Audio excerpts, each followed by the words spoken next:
Salut, bienvenue sur une assistante de service social à Montréal. Dans cette vidéo, j'ai recoupé différents sites internet que tu aimeras sûrement consulter si tu as le projet d'immigrer au Canada et particulièrement au Québec. J'ai remarqué que certaines personnes ne savent pas que pour pouvoir travailler ou étudier sur le territoire, il faut avant tout obtenir une autorisation légale de la province et du gouvernement canadien.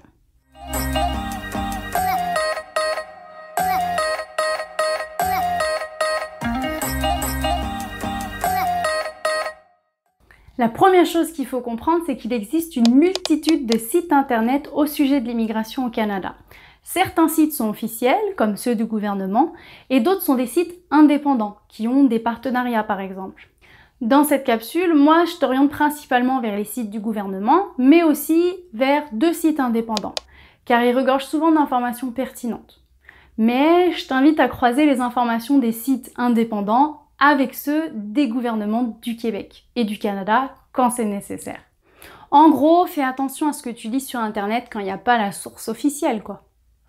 Bon, en tout cas, tu pourras découvrir si ton profil correspond aux attentes du pays et de la province pour ensuite t'aiguiller sur les possibilités d'immigration selon ta situation et ton profil. Alors, le premier site internet vers lequel je vais te référer, c'est celui du MIFI. Je t'en ai déjà parlé. Mais yeah, t'as utilisé l'acronyme!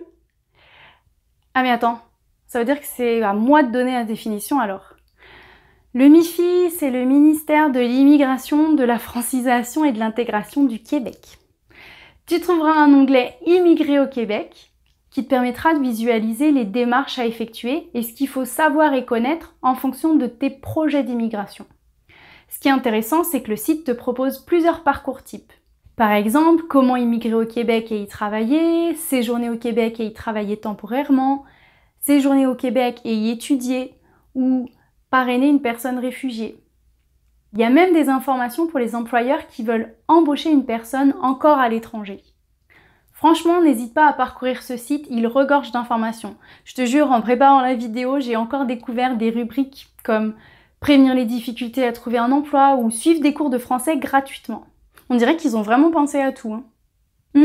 Et au moment où je réalise cette vidéo, les informations pour immigrer au Québec sont sur le site du MIFI, mais c'est probable que le site québec.ca devienne la nouvelle plateforme pour accéder aux informations d'immigration. Donc, tiens-toi à jour.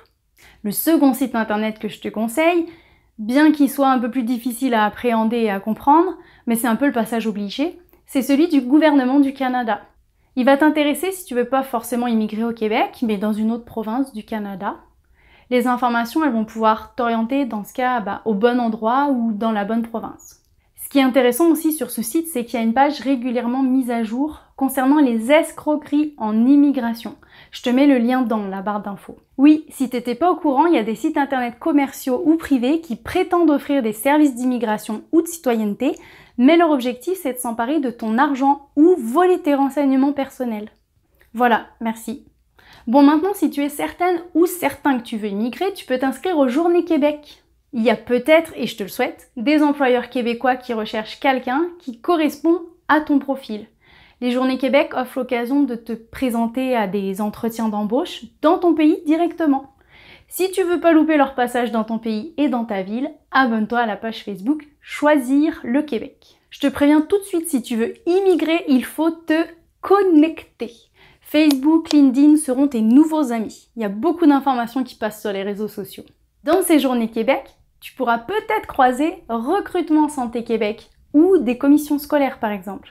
Pour Recrutement Santé Québec, c'est un site à ne pas manquer si tu es DEASS ou si tu veux travailler dans le domaine de la santé et des services sociaux. Par exemple, ce recruteur, de son petit acronyme RSQ, est mandaté par le ministère de la Santé et des Services sociaux du Québec pour recruter des professionnels qui ont obtenu un diplôme hors du Canada et qui veulent travailler dans le réseau de la santé et des services sociaux du Québec. Par exemple, sur des postes de travailleuse sociale, en centre hospitalier ou en protection de la jeunesse. Il y a aussi d'autres professions, mais plus axées santé, comme infirmière ou préposée aux bénéficiaires. Préposée quoi ? Ah bah allez, un petit lien bonus pour découvrir les différentes carrières offertes par le gouvernement sur Avenir en santé. Tu découvriras le métier de préposé aux bénéficiaires et sûrement d'autres, comme technicienne en travail social ou en éducation spécialisée ou même organisatrice communautaire. Ce qui est intéressant avec RSQ, c'est qu'il te propose un accompagnement en tant que future nouvelle arrivante. Il t'aide dans les démarches d'immigration pour obtenir un permis de travail et il propose des ateliers de recherche d'emploi. Rapidement, tu découvriras que le travail social est souvent mis dans la catégorie des professionnels de la santé. Ne passe pas toujours ton chemin quand tu vois écrit « professionnel de la santé » ou ne te prive pas de dire « et des services sociaux ». Bon, maintenant, si tu es plus dans l'idée d'immigrer pour venir faire des études et par la suite, pourquoi pas, t'installer de façon permanente au Québec. Si ton profil fonctionne, là, faut que ça matche. Je te conseille d'aller voir le site Je choisis Montréal. Il est spécialisé pour les étudiants internationaux. Après, attention, il n'y a pas que Montréal au Québec. Il y a des cégeps et des universités dans plusieurs régions. Bon, pour les cégeps, justement, tu peux aller voir sur Cégep Québec. Ils ont un petit conseiller virtuel bien sympa qui pourra t'aiguiller vers des formations en fonction de ton profil. Si tu veux, je parle du système scolaire et de certains programmes d'études en relation d'aide au Québec dans cette vidéo. Quelque part. Je sais pas du tout, ça va t'atterrir. Je pense que c'est là. Ping.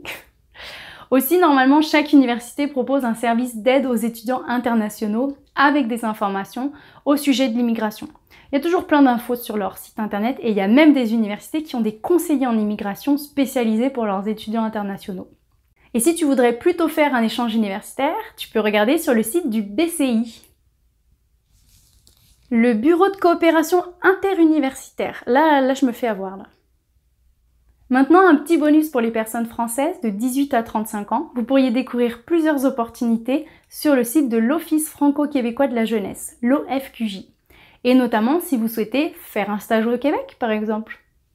Pour terminer, j'ai deux derniers sites indépendants à te proposer, Immigrant Québec et pvtis.net, parce que les deux proposent des guides. On adore les guides, non? Bon, faut aimer lire quand même, c'est vrai. Donc je te conseille fortement de télécharger le guide gratuit pour réussir son immigration au Québec, qui est proposé par Immigrant Québec. Et sur pvtis.net, qui s'adresse plus particulièrement aux Français et Belges francophones, le guide est divisé en 5 grosses parties qui t'expliquent ce qu'est le PVT, c'est le permis vacances-travail, les démarches à l'arrivée au Canada, des conseils pour ton installation, et si tu veux plutôt parcourir le Canada, des conseils de voyage, puis des infos sur la fin de ton PVT, le retour en France, en Belgique ou pas. Bah voilà, si tu souhaites en savoir plus sur comment le Québec et le Canada choisissent leurs immigrants, eh ben tu n'auras pas ta réponse ici. Mais tu peux fouiller, je pense qu'il y a des articles, voire des vidéos qui existent sur YouTube. Bon, un dernier petit conseil? Allez, 2. Ok, 2.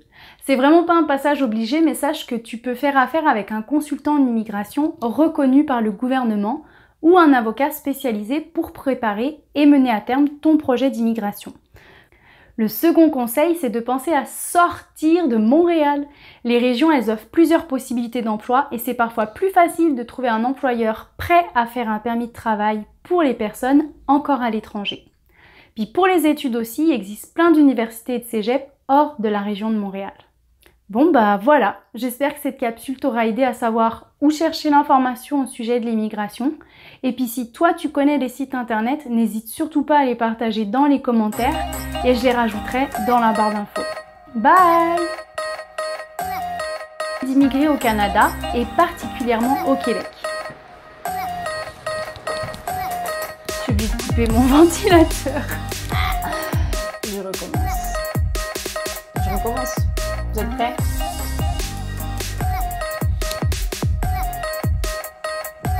Salut! Bienvenue sur une assistante de service social à Montréal.